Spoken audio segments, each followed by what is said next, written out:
Hey everybody, it's Rob from Flailthroughs. This is Gundam Battle Operation 2, and this is a request from Peter, who wanted the Gym Cold districts in a really ugly color scheme.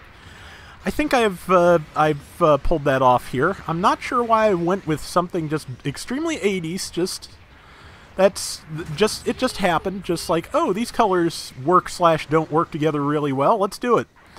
I don't know why this makes me think of Pee-wee's Playhouse, just kind of that period of the 1980s, I think, but that's what we've got here. And Gym Cold Districts, this is a level 1 250 point Gym Cold.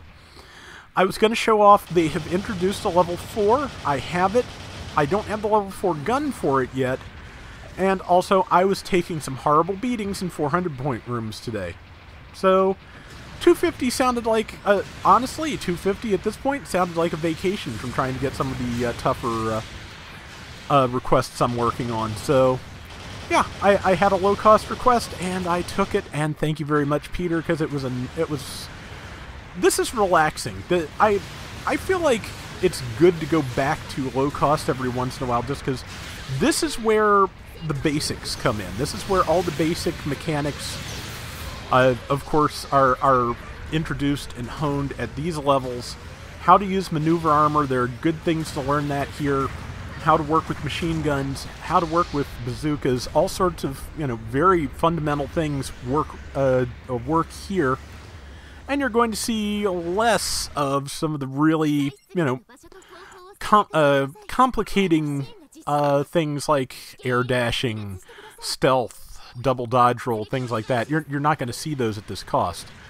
Gym Cold Districts, of course, does not have a dodge roll at all. It has maneuver armor. Just waiting for that person's iframes to end. They ended. They hit me, but I got the kill in return, so that's one. A couple of good candidates to kill here. Well, somebody else got that one, so I'll go focus on that one. They are in range, so they're dead. There we go. But yeah, we were talking about this Friday night, everybody, and we all kind of feel, having been at this for a good while, that maneuver armor is actually probably better for defensive purposes than a dodge roll, because, well, you've seen how dodge rolls tend to work, which is sometimes you'll avoid the damage, sometimes you won't, sometimes you'll be able to get them off, sometimes you won't. Whereas with maneuver armor, if you see someone aiming at you and you start boosting, you know that unless it is a heavy stagger or a shotgun, you're not gonna be able to avoid getting stunned if you start boosting early enough. It's really important, and it's really, again, it allows for a lot more consistency, in my opinion, than a dodge roll does. So yeah, Gym Cold's got maneuver armor. I can work with maneuver armor, so you're probably going to see me just doing a lot of almost completely, yeah, just boosting to make sure I don't get stunned, like that. Or just to get out of the way, get out of the line of fire there. I'm about to go back here and probably get myself in a little trouble, but I do that sometimes. This team is fairly well coordinated, and yep, I cannot launch my grenade far enough to hit that gun tank. That is a pity. But just trying to stay out of that gym grounds way and get some damage in. Too far away for that armored gym, so I'll have to go in a little bit further if I want to hit them. I'm just going to move in, peek over the hill, fire a shot, do the damage I can, and then get out. At least that's the plan. Don't know if it'll work. And they swung way too early, so I was able to catch them in a counter, and yeah, I just pulled straight back because I knew they were going to try and catch me, especially when I saw I was the only one alive. I knew I didn't want to be back there. If that Zuda had fired its rifle at me instead of the Sturmfaust, I would probably be dead now. As it is, now I'm engaging as closely as I can because I didn't think I could outrun all of them anyway, and I wanted to hopefully keep them in range of the support fire. I think we got at least one. Probably not any more than that, so it's an even trade, which is not great, but it's something. I probably could have handled that better. I probably could have just led them back to the team, but it really did look like I could hold them in the support fire if I tried, so I don't think it worked as well as I hoped, but it did work. And there's somebody there who's nearly dead. They are dead. I didn't realize while I was playing that the tank was on that side of the rock. I thought it was on the far side, so I didn't really go after it like I probably should have, but as it is, I'm going to get, I assume this is an FS, and it is dead. And now the tank's on the far side of the rock. Maybe it always was, but I thought I saw it sitting there when I was going by. Armored Jim again. I'm gonna stick my nose around the corner and shoot that gun tank. It has pretty high defense, and I have type disadvantage, so that's not a good combo. But I'm just gonna keep shooting, because keeping shooting is working so far. Pulled back a little, because I knew that Armored Jim was heading this way, and now I'm just gonna focus its feet. Well, somebody got a shot in, so it's dead. People to the left coming up on us, so I need to change my direction. And what next? Next, the people I was helping got killed, so I need to back off. Again, maneuver armor is our friend. Just keep boosting. And yeah, and I can, as you can see, I can shred that Zuda. I took it down by about half health already.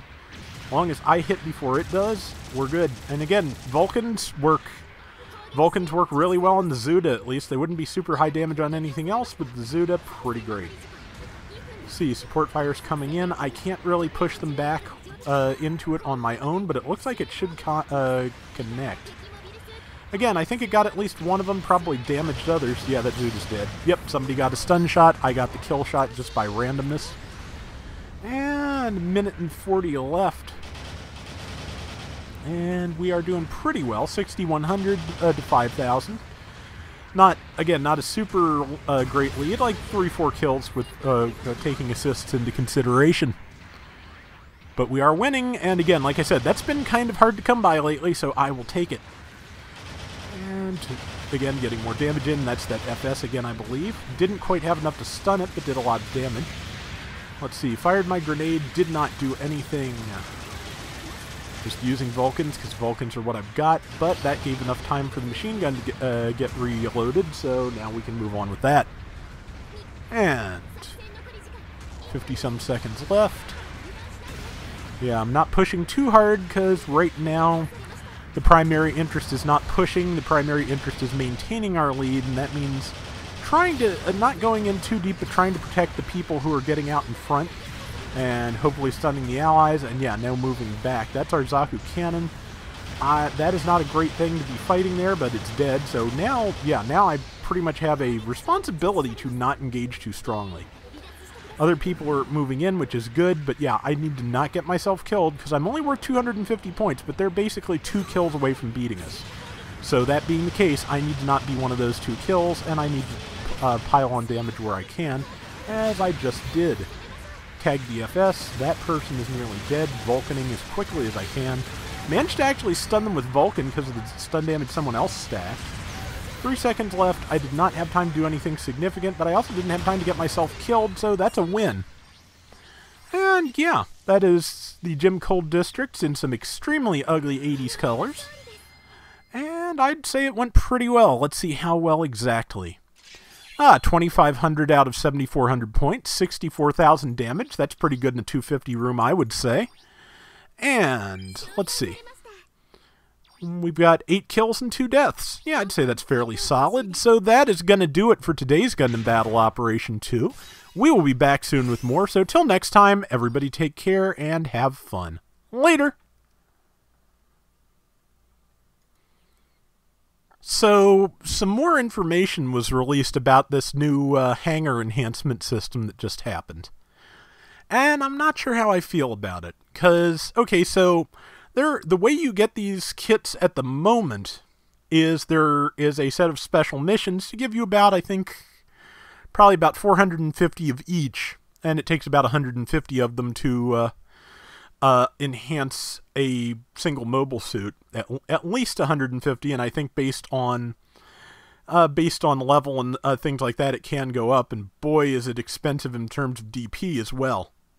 But the thing about it is how you're going to get them after this promotion is over.